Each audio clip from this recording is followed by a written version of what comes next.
Hey, how are we doing today? My dad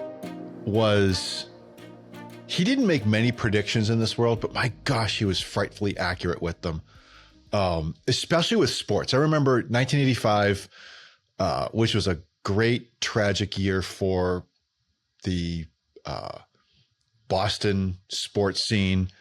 And the Patriots, for some reason, went to the Super Bowl and played the unstoppable Chicago Bears that year. It was just like, it was a waste of time. We didn't know. I was in high school. I didn't know. I was like, this is the greatest. We were the first team to be a wild card, to have no home playoff games, go to the Super Bowl. And we got absolutely trounced because Chicago was so good that year. But the coach was Ray Berry, Hall of Fame player, coach. Ray Berry was the coach of the team. And again, I'm in high school. I don't know why I remember this, but you know, it was after the crushing defeat in the Super Bowl. And my dad said, that Ray Berry stinks. Like, Dad, he just took us to the Super Bowl. He goes, yeah, he's going to go, 10-6 next year. He'll go 8-8 the next year. He'll go like 4-12 the next year, and they'll kick him out or whatever it was. He laid it out. And I remember at the time, and son of a gun, how did he know that? And I was just blown away of his ability to see that this coach was not the right fit, and the why behind it, although he didn't always describe that to me. And my gosh, he called the record for like the next 3 years, and they threw out Ray Berry. They brought in Rod Rust. Why do I remember this stuff? I'm not a football guy. I'm a baseball guy. They brought in Rod Rust for a couple of years. That was a disaster. It was a tough time to be a Patriots fan. People today, if you're under 40, you don't know. You grew up with Tom Brady for so many years that you were a teenager or younger when Tom Brady was here, and that was the best. We almost went to Hartford. And it wouldn't have been the New England Patriots. It would have been the Hartford Patriots. It was awful. But my dad was great at that. My dad, he loved football. He loved hockey. He kind of liked basketball. He was a Bill Russell era basketball fan, but his game was baseball.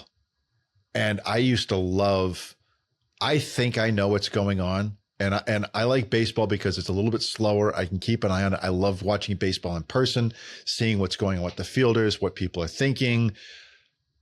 But my dad just had that ability to look at players, especially like in spring training. And we get together, it was whatever. I'm like, looks good this year. They stink. What are you talking about? The blah, blah. And he just talk about, the pitching's weak. I'm like, I don't think so at that. I think the pitching's actually pretty good. Nope, they stink. Okay. Or he'd say, watch out for this guy. And I'm like, I don't think so. And he would be right. One of my favorite players, we had season tickets to the Pawtucket Red Sox. One of my favorite players was Will Middlebrooks, who's an announcer for the Red Sox now. He was a third baseman. He was a Midland third baseman. He was okay. He didn't hit great. He was a decent fielder. My gosh, he had the flattest throw from third to first. It was like his arm didn't move and that ball just went shoo. And I was always blown away because the home bench in Pawtucket is on the third base side. We had seats like 3 rows up from the bench. So we were always right there at third base, and watching him play was amazing. He didn't go anywhere. I think he has at least 1 ring because he played with the Red Sox, but he was just an okay player. And my dad's like, yeah, he's not the future. He's not the person you think he is. And I'm like, no, he is. You don't understand. And he just kind of shook his head at me. And that was always amazing. In investing, he was not a very, he wasn't super involved, but I do remember in 1987, him talking about, it was at my uncle's, and I tell this story, and my father passed away earlier this year, so I've never told this as it was my dad that did this. It's my Uncle Steve's 4th of July birthday party. It's my Uncle Steve's born on the 4th of July, and is a pool, and we're all over there. And my dad is incessant. My Uncle Steve is not the easiest person to get along with. He's loud, he's boisterous, he's obnoxious. I love him. My dad loved him too. It's just that at times it could be a bit much. But my dad, every once in a while, would just want to just like stick it to Steve. And he just wouldn't stop the whole day. You know, Steve, I think, it's September 1st or whatever his number was at the Dow. I think it's time to get out. You need to get out. And Steve's looking at him like, but I'm trying to have my birthday party here. I don't understand it. And he's going on and on and on and on and on. And I remember sitting there going, what is going on with Dad? I'm 17 years old, 18 years old, going, what the heck is going on with Dad? But I'm going into college. I'm going to college to do what I do now. So I'm definitely listening to what my dad is saying. My gosh, he called it. He called it. It was September 1st or maybe October 1st or a certain target. And it was right about that same time. He had the target and the date, and he sold everything. He sold everything. He called it 100%. Now, you'd think my father was like some sort of savant or a genius. It was the one and only investment call he has ever made. Because again, like I said, he didn't make many predictions, didn't make many calls, because he only did it when he was sure. And I want to talk about that today when it comes to the market. I get a lot of people that call up and they're like, a client will call up and say, I'm concerned about X or Y or Z. First of all, I will tell you is there's something you should not watch. If you're trying to make a prediction of where the market or where the economy is going, don't listen to the media. Pretty please, sugar on top. Whether you're reading it on a tablet or your computer, or you're watching it on TV, or you're reading it in a newspaper, if you actually print a newspaper anymore, they're not there to help you. They are not there to give you information. You are not the consumer. You are the product. Is consumers pay, and you're watching cable news basically for free. You're paying for cable to have access to your house, and then it's basically free. You're reading an article on the internet. It's free. Why is it free? All of those ads. And their goal is to keep you reading or keep you watching, not to tell you the facts or what you need to know to be successful. It's just about keeping your eyeballs on them. And that's it. So they're not going to tell you all what you need to know. You need to go out and do it yourself. So we want to focus on the economy, not the market. We want to look at long-term trends. We went through a rocky period a week or two ago in the market as I'm recording this. And I had a client call up, and he's a longtime client. I was very surprised that he called me with this. And it was, hey, do you think we should sell? No. I said, do you think there's a problem with the economy? Oh, I didn't think about that. He was worried about, it was probably AI related. AI stocks were doing bad for 3 days in a row, and that took down the market a good chunk, 3 or 4% or whatever it was. That's not enough to justify things just because investors are panicking about AI stocks or oil or, the price of tea in China for 3 or 4 days is not a market trend. So we want to get away from that. We want to look at longer term trends. I tend to focus on the economy. When I'm trying to look at where I think the market is going or where I think things are going, I'm looking at economic trends. And there are a couple of statistics I watch that we'll talk about in a minute, but I want to focus first on things you can do, things that I do, that you can do as well to kind of get a barometer of what's going on in the market. So first one is, and this is a first this year. I've never had this happen before, but I'm tuned to these things and I'm aware of it. So my wife and I go to the Brimfield Antique Fair every year. We missed a couple of years in the last probably 10 or 15.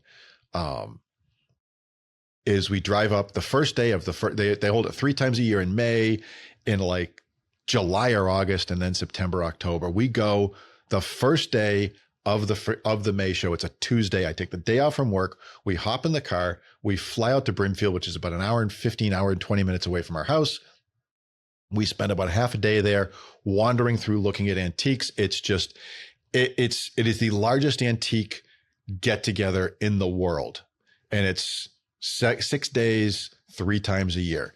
And people come from all over the country. They're out and, throughout the country, and they drive to Brimfield because it's like a repository of all of these people that are looking for antiques or looking to bring it back to their shops and things like that.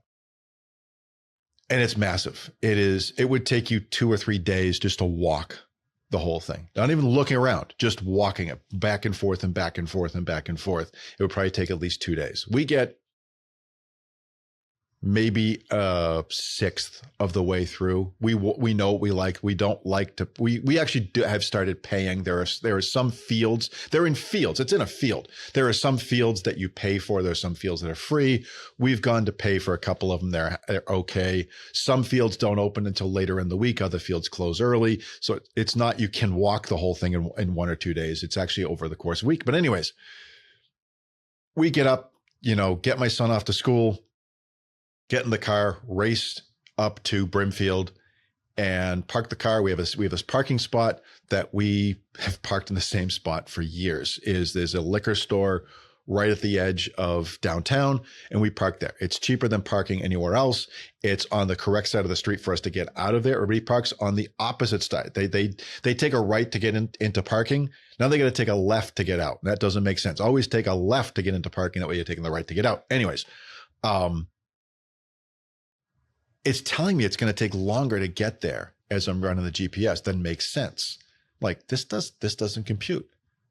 We're over a mile from downtown, and it starts just south or just west of downtown, and traffic is at a dead stop. It is a dead stop. My wife grabs her phone. My phone's hooked up to CarPlay, and she said, "No, this goes all the way through the fields. This isn't an accident. This is traffic for the show." So we spend about 10 minutes in traffic. We find there's a parking lot. I said, it's going to be faster for us to park. There's a church that's like around the bend from downtown. We parked there. It actually worked out well. It was cheaper. It's just as close because you cut through the woods. They have snacks and water if you need it, but we bring our own. They let you use their bathrooms. That was gigantic as opposed to porta potties. So we parked there. It was a bonus to us. We went. The place was packed. It was packed. It was like a Friday on Tuesday. All of these people took the day off to go spend money, good money, expensive money on antiques. And I thought, this is unusual because the jobs data for the last 3 months has been mediocre at best. Where are all these people with money coming from if that jobs data is correct? And it makes you think. It's just an observation.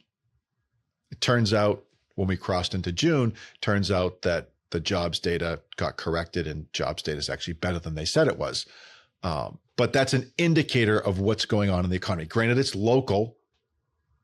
It's local to some extent because people aren't driving thousands of miles to go to Brimfield. Although I did see a group of YouTubers 7 or 8 years ago from Minnesota.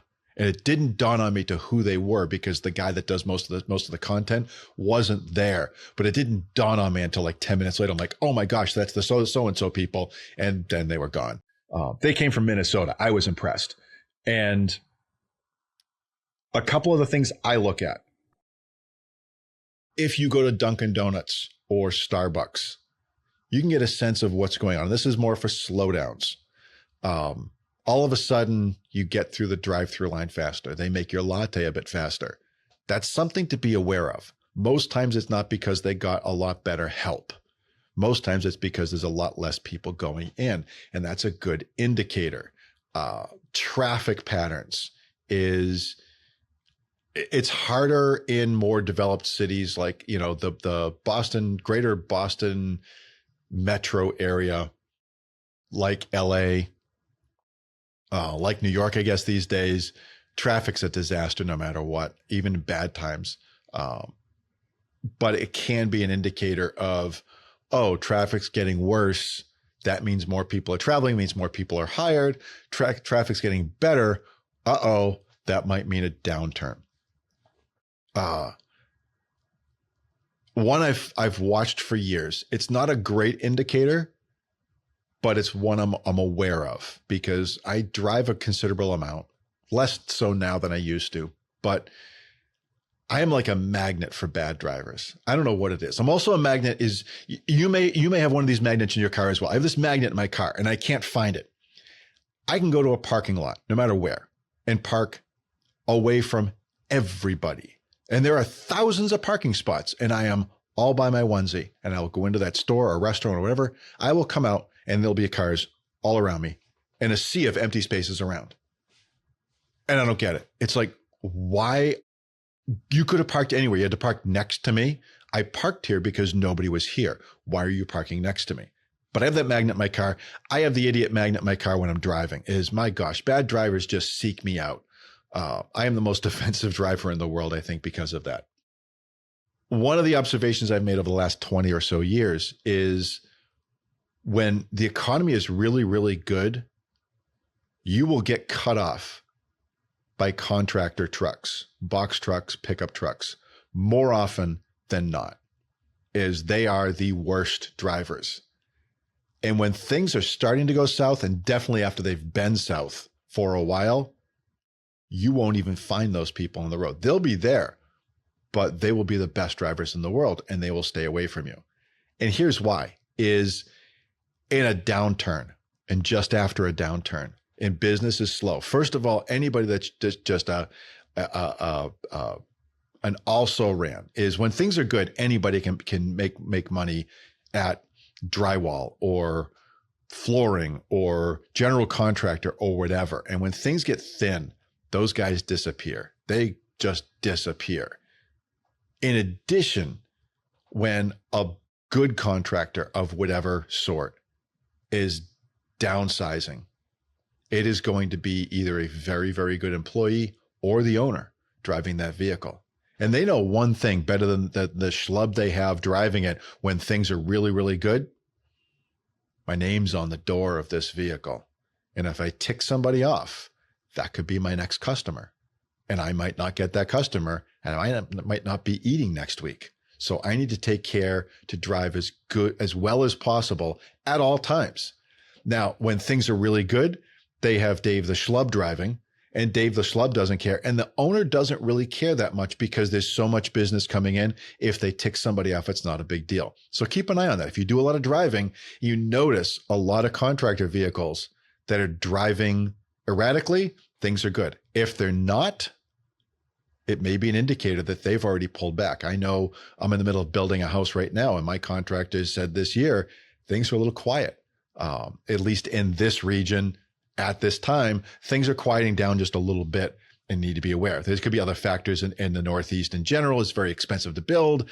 It's very difficult to build. It's not, we do not have a government structure that is conducive to building. I'll say it that way.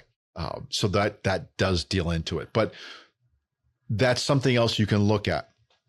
The last one, which can seem counterintuitive at times that I look at, and it just as a barometer, and this is like a once in a while because I'm not doing this a lot, but when I walk into a Lowe's or a Home Depot on a Saturday morning, I am aware of how crowded it is based on different times of year. Obviously, if it's May, it's going to be extra crowded on a Saturday morning because everybody's doing their plantings, plus they're buying all the flowers for Mom for Mother's Day and all of that.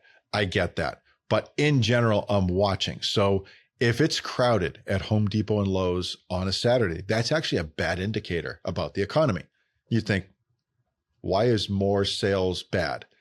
Think about it this way, is if you have a lot of homeowners going in doing home projects by themselves, that means that they're not hiring contractors. And that means two things. Number one, those contractors aren't making any money. And number two, that means those homeowners are worried, whether they're already out of work or are afraid they might be out of work. They're trying to save money to make sure they need this job done. This deck is rotting off the back of their house. They need it taken care of or whatever. It has to get taken care of, but they're doing it themselves. So a crowded Lowe's on a Saturday morning is actually a bad thing.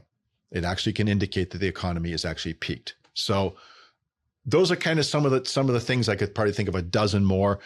This is what I do for a living. So I'm always watching these things. Now, the difficulty is almost all of those observations are regional. They're going to apply for your region and your region only. And depending on where you are in the country, that may or may not indicate what's going on throughout the rest of the economy overall. So there are a couple of backup things I look at. There are some statistics I look at. There are some statistics I ignore. And I ignore them probably because the media talks about them. And I go, but I learned that I learned that in 1988 when I was in college, that's not that's not a statistic we should be following. Why are you talking about it? So the first one, that they do not listen to this number, ignore it, laugh at it, scoff at it, do the opposite of it, is consumer sentiment. Oh, consumer sentiment was at an all-time low today. And that really indicates, it doesn't indicate anything. It's a fact. Consumer sentiment is what's called a trailing economic indicator. What that means is that if the economy is doing really well and then it like starts falling, consumer sentiment will continue going up and staying up well beyond the economy actually falling. Is people aren't aware of what's going on as it's happening. They're aware of the consequence a month, 2 months, 3 months later. Likewise, the economy hits bottom and it starts coming up and things start getting better. People don't think it's better until they know it's better for their own lives. And that's 1, 2, 3, 5, 12, 24 months after things have recovered. Consumer sentiment is the worst statistic to follow. The unemployment rate, the percentage, I glance at it. I glance at it just because I have just an internal barometer of when I think that we're at overemployment. I believe we're in overemployment now. The number is just too low. It could be artificially low in terms of the unemployment percentage is a manufactured number. It's not a statistic. It's a manufactured number. So because it's hard, how many people that aren't employed are actually not looking for a job anymore? Well, that's an open question. It's not an easy number. They're trying to quantify something that's not quantifiable. So you take it with a grain of salt. But there are other statistics that the government provides in the unemployment reports that are useful. Number of jobs added. Great number.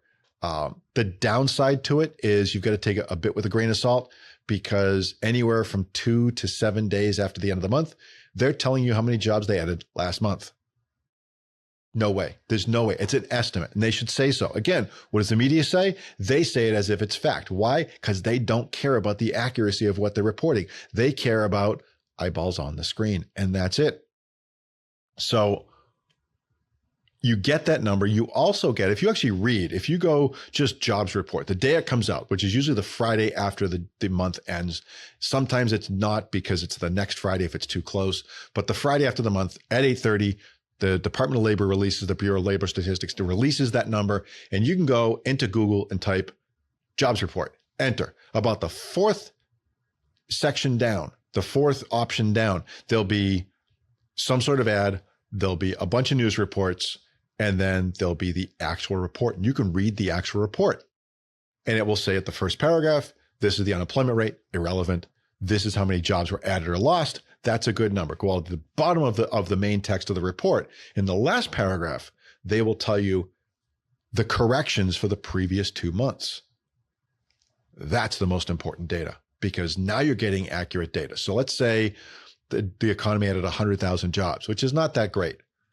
But the corrections added an additional 80,000 jobs, which is a big mistake on the BLS's part, by the way. All of a sudden, the economy looks a little bit better than we thought. Conversely, it shows 100,000 jobs. You go, it's not that great. And we had a situation earlier this year that looked like this, and the corrections take away 80,000 jobs, and all of a sudden you realize, oh, we only net added 20,000 jobs for the month. That's not good. That could be a problem. Those are good numbers to follow, is to not just look at the top line number, but to dig down on that report.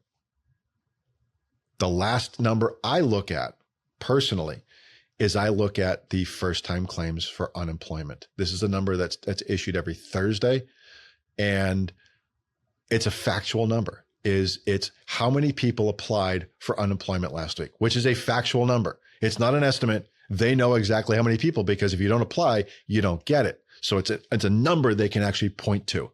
And it ranges anywhere from, in a normal time, which is just now, I mean, it's been almost laser straight for 2 or 3 years, between 200 and 250,000 jobs a week. It's 1 million people a month. It's 12 million a year. It's like 4% of the working population is applying for unemployment at any given time. And I just find that to be a shocking number, but it is, because you think about a lot of people, it's part-time jobs that they have to, they get laid off from or whatever, seasonal work, things like that, yada, yada.